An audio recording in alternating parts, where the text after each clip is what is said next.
Real life street stars. Hold up, man. We got the late night episode.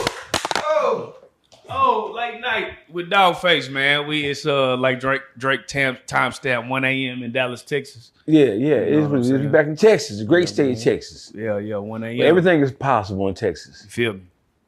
So, man, Dawgface, you know how we do, man. We come in here, we hit these hot topics, man. You got a real problem with Carisha and her new scamming song. Yeah, I absolutely do. We live in a time now where rappers and entertainers are being called to task for how they represent themselves and the type of impact they have on the community, the youth, and everything. When we look at the song that she just dropped, first of all, I'm mad at Jay White. You hear me? I'm mad at Jay White because he wrote the motherfucker. And he had to have been shopping that song to a female. And he landed almost the number one female in the country right now when it comes to hip hop. He landed Carisha. And my thing about that is when you look at everything that she's been through as a city girl, everything she's been through in terms of her relationship with Puffy, dating Puffy, when his whole world fell down, you would think that she would be more responsible or more intuitive when it comes to the kind of music that she allows herself to make. I know she comes from that city girl cloth, so it's all about tricking and making a nigga pay your bills. I understand, I get that. But the time we're living in right now, the men who operate in hip hop space, they being spanked right now for misrepresenting their lifestyle and for misleading the youth. When you think about what's going on in Atlanta with the whole Thug, Baby, 21 Savage shit, the whole YSL situation, and when you contrast that with what happened with 6ix9ine and how motherfuckers have kind of like used their celebrity status to convince young people and impressionable people that the things they were saying was real life. That shit is crazy as a motherfucker. That new song, Spin That. Normally, females, when they create songs like a Sexy Red, when they create songs or even a Cardi B or a Nicki Minaj, normally when they rapping, they kind of like, they rapping to young women, right? They rapping to younger women, the young professionals, just young hood bitches. But this song with Young Miami, it hit different because it was like she was directing half of the song at impressionable young men from the street. When you just listen to let me just read this shit for you, bro. This is what she said, right? She said, "Where all my scamming ass niggas at? Spending that money fast. 20s, 50s, 100s cash. Boy, going that go-yard bag." Now, first of all, bro, I don't know if you know, but a go-yard bag is high as a motherfucker. And the average motherfucker who can afford a go-yard bag from the hood, you know they trapping, they in the street. They, like she said, where all my scamming ass niggas at? But you don't think you're being a little too hard on her? No, fuck no. Because when you look at how influential she is, when you look at Carisha, she's not just a rapper. Don't forget she invaded the podcast space with her show. I think it was called Hey Carisha. She invaded the podcast space with the help of Puffy. So she's not just a rapper. She's an overall entertainer. She's crossed, genres with the podcast space too. Her podcast was one of the most popular podcasts a year or two ago, especially when Puffy was free.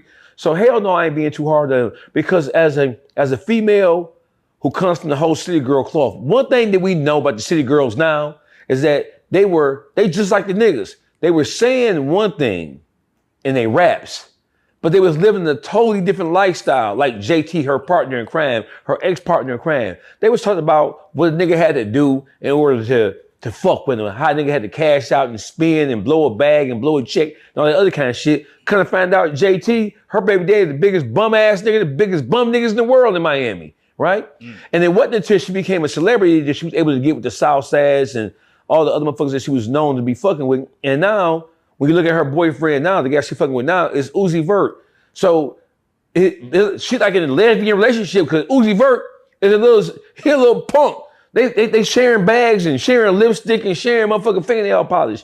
So them bitches, man, were saying one thing but living a totally different lifestyle. And when you look at Young Miami, when you look at all the shit she went through, she was there to witness the fall of Puffy. So you would think she would be a little bit more cerebral And you would think that would have woke her up a little more in terms of her being socially responsible in terms of things that she says.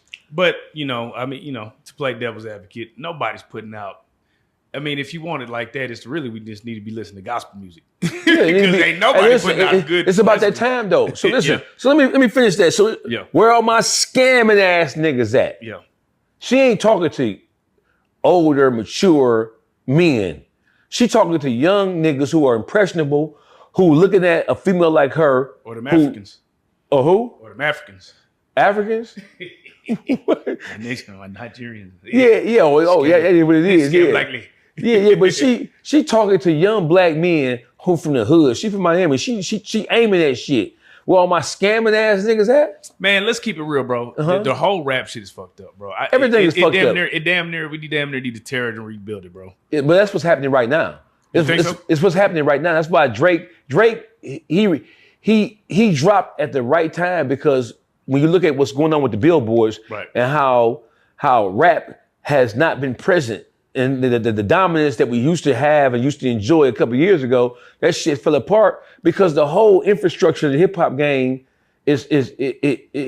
bro, it is so top heavy, and the shit it is so fake and so fraudulent that it collapsed under the weight of its own fakeness. You hear me? So let me just keep on reading this for a second, right? Then she go on to say, she say, boosting bitches, where y'all at? Stuffing that shit in your bag just to flip it and pop some tags. So the first part of the motherfucking verse, she's saying, where all my scamming ass niggas at? You want the scamming ass D-boy, drug dealing ass niggas to go out and do everything. He wanted to go out and commit every crime in the world and then pop a bag in the club and blow a bag on you or on some ignorant ass, goofy ass bitch. The second part of the verse, she shouting out all the boosting bitches, all the thieving assholes who go in stores and steal shit to pop tags, just to buy clothes and go out and have fun. So she taking the worst part of what goes on in the hood, and she exalting that shit on a level and making that shit seem like it's cool. And you know that niggas are slow. Niggas can't distinguish and don't know how to separate between rap music and reality. And we know that niggas are impressionable when it comes to listening to stars, listening to athletes, listening to motherfuckers who are in the limelight. So the whole song within and of itself, the shit was like, man, as far as I'm concerned, she a part of the Illuminati, bro. Because who in the fuck gave you that song at a time like this when hip hop is in its lowest stage ever? Man, and you talking to all these young girls and young niggas like that. If you think her shit is rough, nigga, let's pull up some Sexy Red lyrics, nigga. Oh, Sexy Red. Hey, listen, Sexy Red is a different level of ridiculous, retarded ass bitch. That ain't no normal retarded bitch. Sexy Red is just hey, listen, I don't think that people actually take Sexy Red serious. Because when you look at the shit she's saying, right? And you look at all the shit she promote, from the chlamydia and the herpes lip gloss and all that other goofy ass shit. Sexy Red is kind of like she's like a Weird Al Yankovic, even though she's a superstar. But I don't think that you got to be a straight up project dusty dirtbag bitch to listen to anything Sexy Red got to say. I think Glorilla is like a better example of motherfuckers, of females who trying to be fly, trying to have things and trying to hold themselves with some type of dignity. Right. Started in the trenches and then made it up out of there. Yeah. Yeah. And I ain't knocking them like that, but I'm just saying that song within and of itself, when you look at the climate, when you look at what's going on in the hip hop community, when you look at what's going on in the black community as a whole, that song, when you celebrate motherfuckers scamming, when you know the feds heavy on scamming right now.